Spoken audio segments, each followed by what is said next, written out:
Hello students, most welcome to round channel taken online study. जहाँ पर आज हम बात करेंगे हमारे पास क्लास 9 का जो है चैप्टर चल रहा है हमारे उस चैप्टर के बारे में। तो वही बात करते हैं। हमारे पास पहली पॉइंट दिया है कि जब पानी को उबाला जाता है तो उससे तापमान में बढ़ोतरी नहीं होती है, तापमान 100 डिग्री सेंटीग्रेड रहता है, क्योंकि वाष्पीकरण की गुप्त ऊष्मा पानी के कणों के बीच के आकर्षण बल को तोड़ती है। ठीक है बच्चों, नेक्स्ट दिया हुआ है हमारे कि 100 डिग्री सेंटीग्रेड तापमान पर वाष्प कणों का उसी तापमान पर पानी कणों की अपेक्षा अधिक ऊर्जा होती है। तापमान में परिवर्तन से पदार्थ की अवस्था को एक से दूसरी में बदला जा सकता है। यानी कि जब वाष्प बनेगी तो उसमें क्या होगा कि तापमान की ऊर्जा होगी वो ज्यादा होगी कंपैरिजन में लिक्विड पोर्शन में रहेगा। ठीक है, लिक्विड पोर्शन में रहेगा। जब मान लो पानी पड़ा है तो उसके अंदर तापमान ऊर्जा कम होगी, और जब हम जैसे मान लो उसको गर्म करते हैं, पानी को उबालते हैं, तब वो वाष्प जो बनती है उस वाष्प में उसका तापमान ज्यादा होता है। वैसे हमारे पास नेक्स्ट पॉइंट है जैसे ऊर्ध्वपातन के बारे में। तो कुछ ऐसे पदार्थ हैं जो द्रव अवस्था में परिवर्तित हुए बिना सीधे गैस में और वापस ठोस में बदल जाते हैं। इस प्रक्रिया को ऊर्ध्वपातन कहते हैं। जैसे आपने देखी होगी, आपने टीवी सीरियल के अंदर भी देखी है कि जैसे मान लो गैसेस वगैरह मतलब वो कोई ऐसे सिस्टम होता है कि वहाँ पर वो गैस वगैरह होती रहती है। ठीक है, तो वो क्या होती है, शुष्क बर्फ होती है, यानी जिसे हम ड्राई आइस कहते हैं, और ठोस शुष्क CO2 से कहा जाता है। ठीक है, तो उससे क्या होता है कि वो अगर उसको हम पहले डीप फ्रीज में रखते हैं तो मतलब कि ठोस अवस्था में होती है, और जब जैसे बाहर के एनवायरनमेंट से पानी के साथ क्रिया कराते हैं ना, तो वो डायरेक्टली ही जैसे इसमें कन्वर्ट हो जाती है गैस के अंदर। इसलिए मतलब वो जो पोर्शन है वो सिस्टम आपके ऊर्ध्वपातन का सिस्टम है, वो कहलाता है। ठीक है बच्चों, आप देख सकते हो बाद में दाब परिवर्तन प्रभाव के बारे में। यदि हम तापमान घटाने पर सिलेंडर में गैस वैक्यूम से संपीड़ित करें तो कणों के बीच की दूरी कम हो जाएगी। यानी कि पहले जो कण होते हैं वो विचलन करते रहते हैं एटमॉस्फेयर के अंदर, यानी कि जो मान लो सिलेंडर का आवरण है वो सिलेंडर के आवरण के अंदर मतलब विचलन करते रहते हैं। बाद में क्या होता है कि जैसे मान लो जब हम दाब बढ़ाते हैं उसका, तो दाब बढ़ाते हैं और तापमान घटाते हैं, तब जो गैस जो होती है वो द्रव में बदल जाती है। आपने मौसम के अंदर देखा होगा, जैसे आपने देखा होगा कि ओस की बूंदें जो होती है सर्दियों के अंदर वो हमारे कपड़ों वगैरह के अंदर या फिर मुंह के ऊपर मतलब जम जाती है। ठीक है, तो ऐसा क्यों होता है, क्योंकि उस टाइम तापमान कम रहता है और बाहर का जो वातावरण है उस वातावरण का जो दाब बनता है वो दाब हमारे पास दाब बढ़ जाता है और तापमान कम हो जाता है। तब हमारे पास जो गैस वगैरह होती है वो यहाँ पर आकर के या चेहरों के ऊपर या मतलब कंप्लीटली बॉडी के ऊपर बूंदों के रूप में जम जाती है।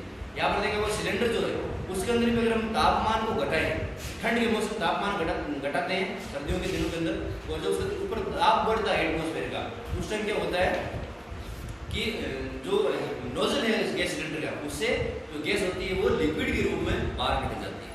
ठीक है बच्चों, तो ये आप ऊर्ध्वपातन का टॉपिक कंप्लीट हो गया। एक बार आप इस कंप्लीट लेक्चर का स्क्रीनशॉट ले लो ताकि आपके लिए मतलब जो नोट्स वगैरह बनाओ तो आपके लिए आसानी हो जाए, और होप कि अच्छे समझ में आया होगा। बात करते हैं नेक्स्ट जो आपका जो टॉपिक होगा उसके बारे में, सब वाष्पीकरण वगैरह कहेंगे। ठीक है बच्चों, तो वही बात करते हैं।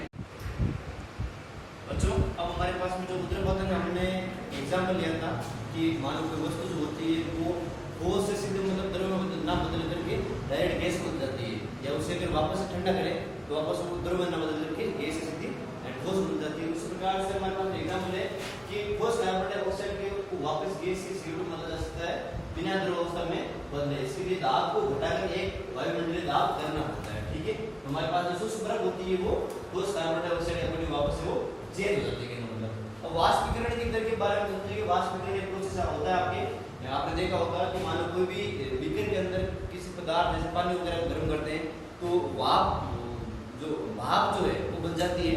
और आपने मतलब मेजर की होगी चीजें कि मतलब मान लो कोई मील या फिर कोई शाही है, अगर उससे को हम किसी बीकर के ऊपर कोई गिलास की प्याली के ऊपर रखें, ठीक है, तो मान लो जब मतलब क्या होगा कि जब गर्म करेंगे उस बीकर को जिसमें पानी है तो क्या होगा कि साथ साथ में वो प्याली जो है वो गर्म हो जाएगी, और लास्ट कंडीशन ऐसी होगी कि जो लिक्विड या पानी जो है उससे जैसे कि मतलब सही करते हैं नील के अंदर, तो वो भी क्या गर्म हो जाएगा, और लास्ट में उसके अंदर जो पानी है लिक्विड वो उड़ जाएगा, और नील का जो ब्लू कलर का पाउडर है वो शेष प्याली के अंदर रह जाएगा। तो ये आपका जो पाउडर शेष रहा है वो वाष्पीकरण की क्रिया के कारण से ही रहा है। ठीक है, एक ही कंडीशन हो गई। और इस परिभाषा है वाष्पीकरण की एक ऐसी सतही प्रक्रिया जिसमें द्रव पदार्थों में सतह के कण क्वथनांक से नीचे किसी भी तापमान पर वाष्प में बदलने लगते हैं, ऐसी प्रक्रिया को वाष्पीकरण कहते हैं। नेक्स्ट हमारे पास में इसको प्रभावित करने वाले कारक कौन से उसके बारे में पढ़ेंगे। सतही क्षेत्रफल, तापमान में बढ़ती सांद्रता इत्यादि हमारे पास चीजें होती है, जिनके अकॉर्डिंग सतही क्षेत्रफल जो आपके कि सतही क्षेत्रफल को बढ़ाने से वाष्प की दर भी बढ़ जाती है। सतही क्षेत्रफल मान लो अगर कोई भी जैसे कि मान लो पदार्थ है, अगर इस पदार्थ के अंदर उसके अंदर डालेंगे तो वो जो क्षेत्रफल हम बढ़ाएंगे, जितना ज्यादा क्षेत्रफल बड़ा होगा उस टाइम उसकी वाष्प की दर भी बड़ी होगी। बड़ी क्यों होगी? जैसे मान लो एक तो आपने एक लोटे के अंदर पानी लिया, एक मान लो कोई ढक्कन के अंदर पानी लिया, अभी आप उसको गर्म करते हो तो वाष्प की दर कम होगी, जितने ज्यादा पानी होगा उतनी ज्यादा वाष्प की दर होगी। अब हमारे पास मान लो कोई बर्तन बड़ा सा ले लिया तो उसको अगर हम गर्म करते हैं तो वाष्प की दर भी ज्यादा होती है। अब जैसे कि मान लो समुद्र के अंदर जो बादल वगैरह उड़ते हैं तो वाष्प के कारण से उड़ते हैं, और जब पानी गर्म होता है तो वाष्प बनती है, इसी कारण से बादल बनते हैं और इसी कारण से पूरे समूचे विश्व के अंदर बारिश वगैरह जो है वो होती रहती है। ठीक है बच्चों, तो ये कुछ मतलब मेथड है। इस प्रकार से आपको तापमान वृद्धि से वाष्पीकरण किस प्रकार से प्रभावित किया जा सकता है कि तापमान बढ़ने से वाष्पीकरण बढ़ जाती है, क्योंकि पदार्थ के कणों की गति ऊर्जा भी बढ़ जाती है। गति ऊर्जा मतलब होती है कि गति करने की जो एनर्जी होती है, मतलब पार्टिकल जो होते हैं वो मूवमेंट करने लगते हैं, ज्यादा से ज्यादा गति करने लगते हैं। किस साथ साथ में तापमान बढ़ने से वाष्पीकरण की दर बढ़ जाती है। कि कोई ऑब्जेक्ट है, सेम वही प्रोसेस है जैसे मान लो तवे के अंदर अब मम्मी आपकी घर में कोई रोटी वगैरह बनाती है, कुछ सब्जी वगैरह बनाती है, क्या होता है कि तापमान बढ़ता है, तापमान बढ़ता है तो वाष्पीकरण की दर भी बढ़ जाती है। यानी जितनी ज्यादा हीट देंगे, जितनी गर्मी देंगे तो वाष्पीकरण उतनी ज्यादा मात्रा में डेवलपमेंट उसके अंदर होता रहेगा। ठीक है, तो सतही क्षेत्रफल एरिया पर डिपेंड करेगा, टेम्परेचर पर डिपेंड करेगा और सांद्रता पर भी डिपेंड करेगा, सांद्रता या आर्द्रता पर भी डिपेंड करेगा। क्या? वाष्पीकरण। वाष्प मतलब भाप। ठीक है बच्चों, तो आज के लिए इतना ही, मिलते हैं नेक्स्ट वीडियो के अंदर।